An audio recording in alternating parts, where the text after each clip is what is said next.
Wow. The chicken potato and pepper. Thank you. Yes.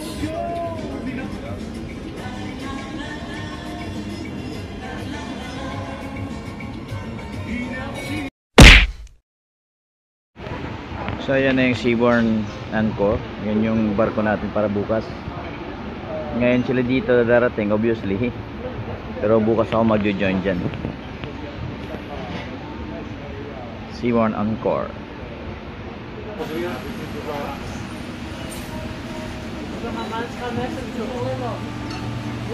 So kumuha tayo ng saging doon.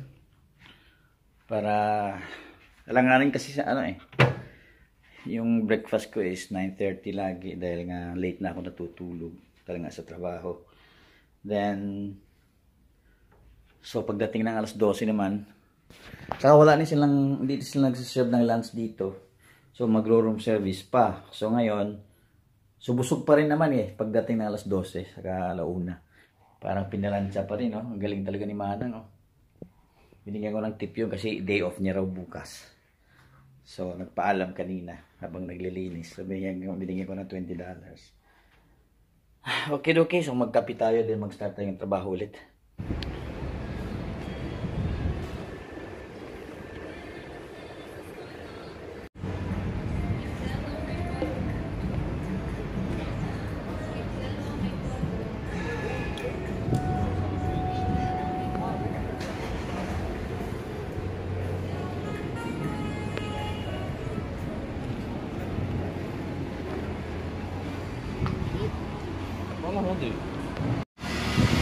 Hanap na tayo ng money changer dahil siyempre mga room service natin kailangan natin mag-tip din minsan pati sa restaurant, di ba? So hindi naman tayo maglagay ng tip doon na gamit yung ating company credit card.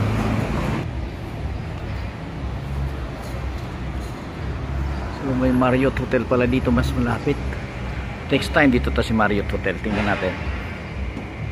Alright, tingnan natin yung service ng Marriott Hotel dito sa may Istanbul.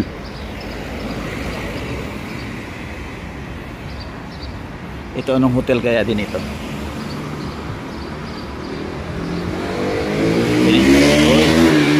Peninsula Hotel.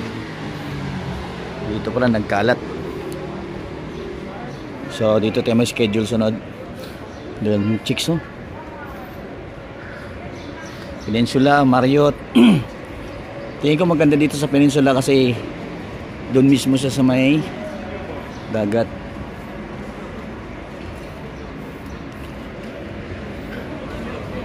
Diretso tayo doon.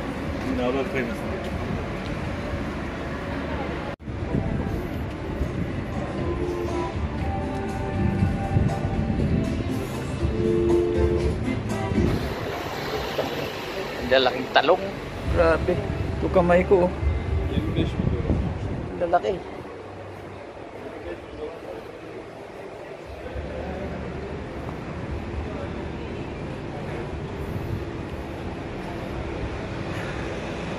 So, sana may makita tayong money changer dito. Ito Peninsula din. Peninsula Hotel. So, next time dito tayo. Likot tayo ito sa kabila.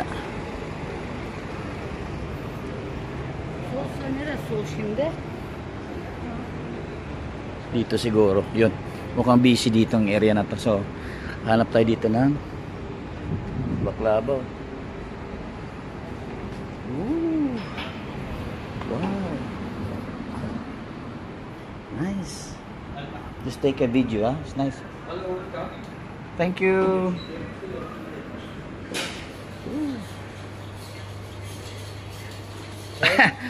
Try Turkish delight. Turkish delight, huh? Yeah. All right, good. Thank you. Thanks. May libre sample pa. Nice, huh? Nice store.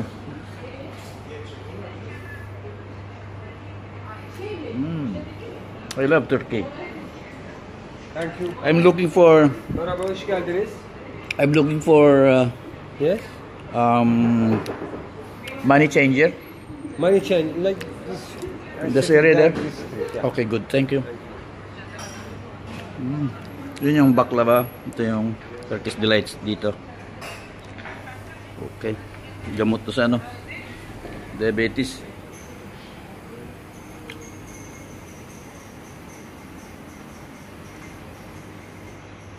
Na pwedeng pumasok doon kung magpapamedical ka. Mag-schedule bago mang schedule na medical kasi pipilitin kang kumain ng sample.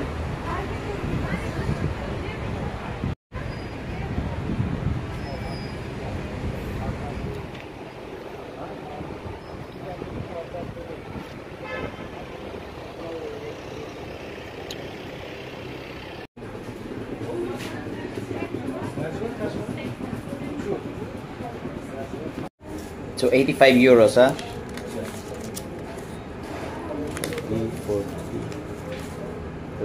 40, 50, 60, 70, 85. Thank you. How much is this in euros?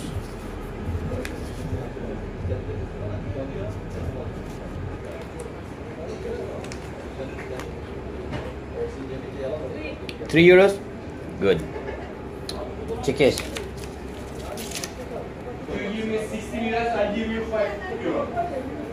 I don't have it. But anyway, thank you so much. Kahapon, doon tayo dumaan. Doon tayo dumaan kahapon. So nakita natin ang daming pagkain din doon. So what if dito tayo sa kabila naman ngayon? Doon naman tayo. Galing na tayo dyan kahapon eh.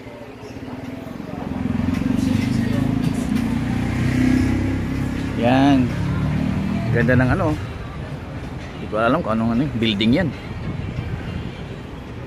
Diba? Problema lang, nahuhulog yung shorts ko. Pumayat yata ako.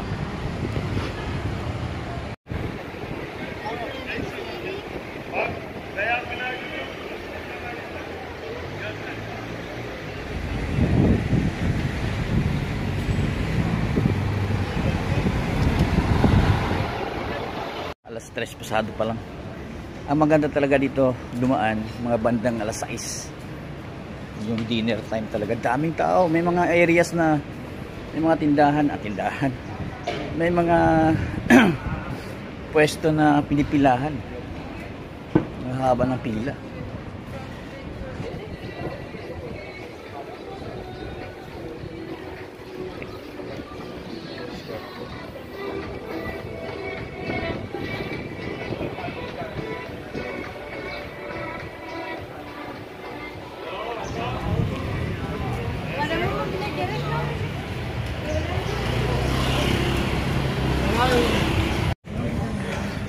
May mga interesting sila na pagkain na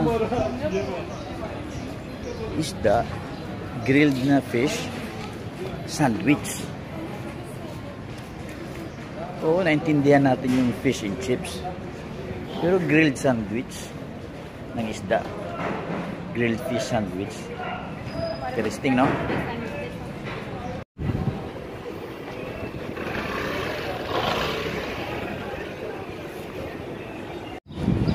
So yun yung Novotel, yung part ng likod ng hotel. Yan. Pero next time tuwa sila. Ito yung ice cream na sikat.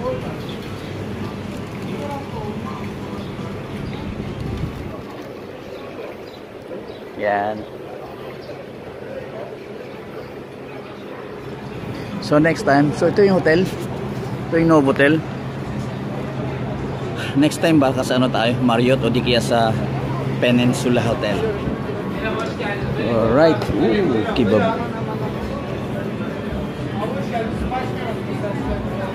Alas 4 pa lang ha, mag-alas 4 pa lang pero ang dami ng tao talaga. Oh, busy-busy mga restaurant. Busy.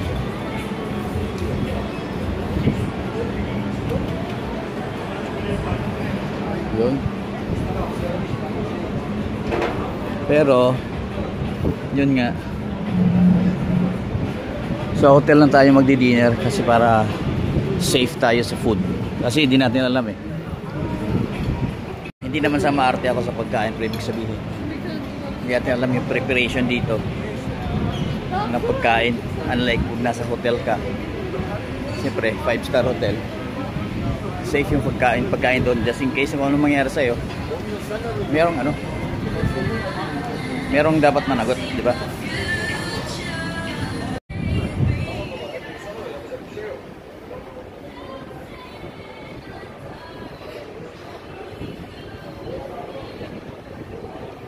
Homeless chef.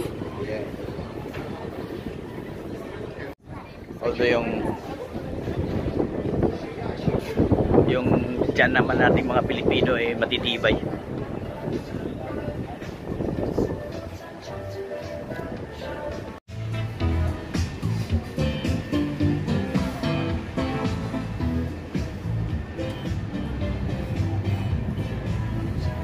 Hindi ko pa nadaanan dito kung ano meron dito.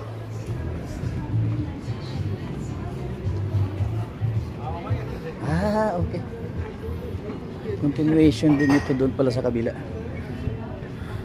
Dami naghahabal-habal din dito pala, oh. Mga driver doon nakaupo lang. Diba? Shisha. Paborito ni Basil to, ah. Hungry Syrian One Direct. Shisha. Yan. Gandang restaurant.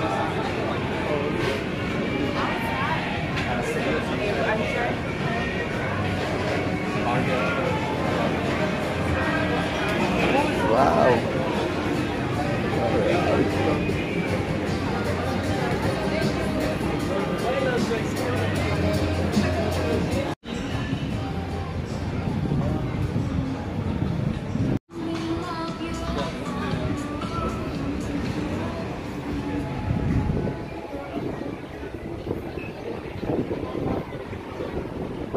Hello. Rice. Yeah. I need rice, but I come back later at 6. Alright. It's good rice, huh? Alright.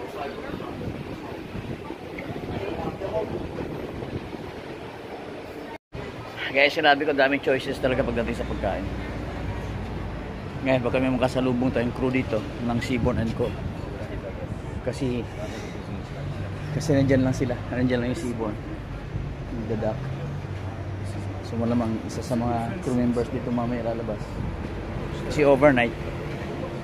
Pwede ko silang yayain dito sa hotel ko, di ba? Giinuman kami. So doon pa yung barko. Doon pa. Hindi ko lang alam kung saan makakadaan eh. Papunta doon. Entrance 120 meters. So yun yung entrance ng aking hotel. Baklava naman, Turkish delights, kahit saan ka pumunta siyempre, di ba?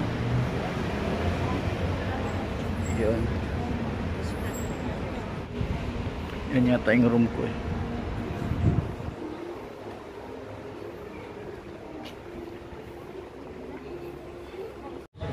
Nakita na natin yung entrance sa tapat lang ng hotel ko mismo. Maganda rin sa loob pala nito dito eh.